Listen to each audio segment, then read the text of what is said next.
امام مہدی مہدی جس کے معنی ہے صحیح راہ پر لے جانے والا۔ امام مہدی ہمارے نبی کی نسل سے ہوں گے۔ اللہ کے نبی نے کچھ ایسی نشانیوں کو بیان فرمایا تھا جو کہ قیامت سے پہلے پیش آئیں گی۔ انہی نشانیوں میں سے ایک نشانی امام مہدی کے بارے میں بھی تھی جو کہ آپ کی نسل سے ہوں گے۔ اللہ کے نبی نے فرمایا کہ جب اس پوری دنیا میں ہر جگہ ایمان والوں پر ظلم و ستم ہو رہا ہوگا، ایمان والے ہر جگہ ستائے جا رہے ہوں گے، تب امام مہدی آئیں گے جو ظالموں کا مقابلہ کریں گے، ساری امت مسلمہ کو پھر سے ایک کریں گے، دنیا میں عدل اور انصاف قائم کریں گے، اور یہاں تک کہ مکہ میں نماز بھی ادا کریں گے جہاں پر حضرت عیسیٰ علیہ السلام بھی موجود ہوں گے۔ دوستوں، اسلام کی تاریخ میں ایسے کئی لوگ پیدا ہوئے ہیں جنہوں نے مسلمانوں کے درمیان خود کی طاقت کو بڑھانے کے لیے اور اپنے وقار کو بڑھانے کے لیے امام مہدی ہونے کا دعویٰ کر دیا تھا، اور کچھ لوگ اپنی آنکھوں پر پٹی باندھ کر ان کے پیچھے چل پڑے تھے۔ اگر بات کری جائے ان لوگوں کی تو فارس کے باب اور ہندوستان کے مرزا غلام احمد نے خود کو امام مہدی یا پھر ایک نبی کے طور پر پیش کیا تھا، اور کئی سارے لوگوں نے اس کو سچ مان لیا تھا، ان کی طرفداری کرنے پر آمادہ ہو گئے تھے۔ اس وجہ سے ہمارا یہ جاننا ضروری ہے کہ امام مہدی کے ظاہر ہونے سے پہلے کیا نشانیاں ہیں۔ اس کے بعد امام مہدی اس دنیا میں یہ تشریف لائیں گے، اور صرف یہی دو لوگ نہیں، تاریخ میں ایسے کئی اور بھی لوگ ہوئے ہیں تو ایک نبی یا پھر امام مہدی ہونے کا دعویٰ کیا تھا۔ اس بات میں کوئی شک نہیں کہ امام مہدی کے آنے سے پہلے جو نشانیاں ہمارے نبی نے بتائی تھیں وہ ضرور ظاہر ہوں گی۔ اللہ کے نبی کو یہ بات فرمائے ہوئے صدیاں بیت چکی ہیں، اور کیا پتہ آگے بھی کئی صدیاں بیت جائیں، اور جو لوگ امام مہدی کے انتظار میں بیٹھے ہوئے ہیں وہ ایک اندھیرے میں جی رہے ہیں۔ انہیں لگ رہا ہے کہ شاید ان کے وقت میں امام مہدی آئیں گے اور ان کی حفاظت فرمائیں گے۔ وہ لوگ نہ ہی قرآن پر اعتبار کر رہے ہیں اور نہ ہی اللہ کے نبی کے سکھائے گئے راستے کو اپنا رہے ہیں۔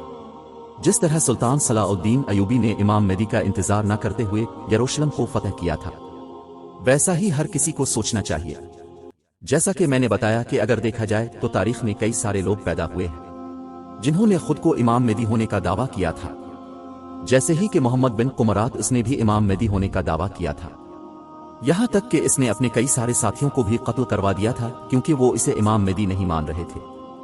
جیسا کہ اللہ کے رسول نے اپنی حدیث میں امام مہدی کے بارے میں بیان فرمایا تھا۔ یہاں تک کہ شیعہ جنہیں اپنا 12واں امام مانتے ہیں، جن کا نام محمد بن حسن ہے، اور شیعہ مانتے ہیں کہ یہی امام مہدی ہیں اور آخری وقت میں اس دنیا میں ظاہر ہوں گے۔ ان کی پیدائش 868 میں سمرا میں ہوئی تھی، اور آگے دیکھیں تو ہندوستان میں مرزا غلام احمد پر بے شمار لعنت ہو، وہ ان انسانوں میں سے ایک انسان تھا جس نے امام مہدی ہونے کا دعویٰ کیا تھا۔ لیکن اس بات کا دھیان رکھیں کہ جنہوں نے بھی امام مہدی ہونے کا دعویٰ کیا تھا وہ نشانیوں پر کھڑے نہیں اتر رہے تھے جو ہمارے نبی نے فرمائی تھی۔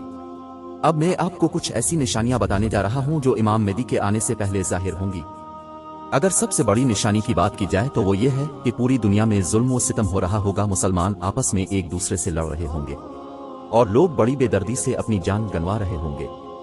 جب لوگوں کو کہیں سکون نہیں مل رہا ہوگا، ہر شخص خوف میں ہوگا، لوگوں پر قہر کی بارش ہو رہی ہوگی، اور ہر کوئی ظالموں سے بچنے کے لیے کوئی محفوظ جگہ ڈھونڈ رہا ہوگا، لیکن انہیں کوئی بھی ایسی جگہ نہیں مل رہی ہوگی، ہر جگہ جنگیں ہو رہی ہوں گی، پوری دنیا میں فتن و فساد پھیلا ہوگا۔ اگر اس وقت کوئی فتنہ ختم ہوتا نظر آئے گا تو دوسرا فتنہ شروع ہو جائے گا۔ جب امام مہدی تشریف لائیں گے، ابو سعید الکردی سے روایت ہے کہ اللہ کے نبی نے ارشاد فرمایا، جب لوگ ایک دوسرے سے لڑ رہے ہوں، زلزلے عام ہو جائیں گے، تب امام مہدی آئیں گے۔ دوسری نشانی یہ ہے کہ رمضان کے مہینے میں 2 بار گرہیں پڑے گا، لیکن میں بتا نہیں ہے جس پر اعتبار اوتھینٹک دوں کی پوری طرح سے کرنا تھوڑا سا مشکل ہے۔ تیسری نشانی یہ ہے کہ امام مہدی کے ظاہر ہونے سے پہلے مینا کی جنگ ہوگی، جس میں قبیلے آپس میں ایک دوسرے سے لڑیں گے اور حاجیوں کے قافلے کو لوٹ لیا جائے گا، اور اس جنگ میں کئی سارے لوگ اپنی جان گنوائیں گے۔ حضرت امیر ابن زاؤب سے روایت ہے کہ مینا میں قبیلے آپس میں لڑیں گے، حاجیوں کے قافلوں کو لوٹا جائے گا،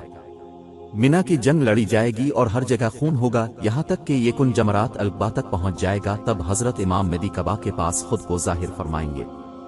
چوتھی نشانی یہ ہے کہ امام مہدی کے ظہور سے پہلے دریائے فرات سوکھ جائے گا اور اس میں سے سونے کا پہاڑ ظاہر ہوگا۔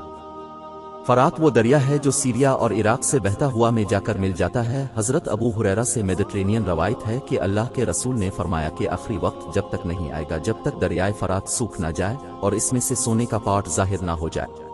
اور اس سونے کے لیے ہر کوئی آپس میں لڑے گا، جس میں 100 میں سے 99 لوگ مارے جائیں گے، اور ہر کوئی یہ سوچ کر لڑے گا کہ اگر میں جیت جاتا ہوں تو اس سارے سونے کا مالک بن جاؤں گا۔ اللہ کے رسول نے فرمایا کہ تم میں سے جو بھی وہاں پر موجود ہو تو اس میں سے کچھ بھی نہ لے۔ پانچویں نشانی ہے سفیانی کا آنا۔ سفیانی یعنی کہ ابو سفیان کی نسل سے ہوگا، جو کہ امام مہدی کے آنے سے پہلے دمشق میں آئے گا۔ کچھ کمزور روایتیں ہیں جن کے مطابق اس کا نام اروا ابن محمد ہوگا، اور اس کی کنیت ابو اتباع ہوگی۔ حدیثوں سے پتہ چلتا ہے کہ صوفیہ نے ایک ظالم شخص ہوگا جو اور شیطانی کرپشن امام مہدی سے پہلے اس دنیا میں فرقے کو بڑھاوا دے گا، یہاں تک کہ وہ اس قدر ظالم ہوگا کہ وہ عورتوں کے پیٹ کو چھیر کر ان کے بچوں کو باہر نکال کر انہیں بھی مار ڈالے گا، اور جب وہ امام مہدی کے بارے میں سنے گا تو وہ امام مہدی کے خلاف ایک فوج کو بھیجے گا۔